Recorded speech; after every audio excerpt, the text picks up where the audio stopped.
Welcome. In this video, we'll walk through how to delete a passkey on WhatsApp completely updated for the latest version.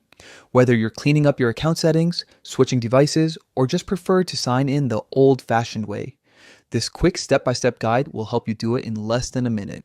Let's get started. First, open the WhatsApp app on your phone. Make sure you're using the latest version so the options appear just as I described.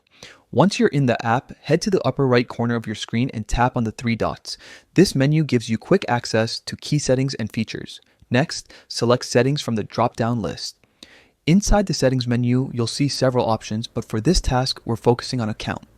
Tap Account to open your account management page. Now, look for the option labeled Passkey.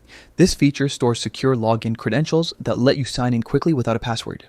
It's useful, but if you ever decide to remove it, say for privacy reasons or because you're setting up a new phone, it's just as easy to delete.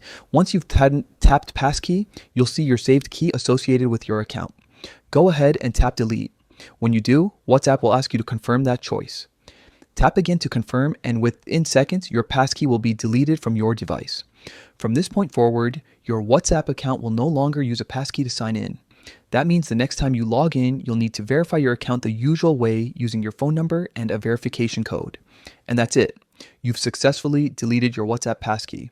It's a quick process, but an important one if you're managing your security or preparing to move your account to a new device. If you found this guide helpful, be sure to give it a thumbs up and share it with anyone who might need a little help with their WhatsApp settings. Thanks for watching.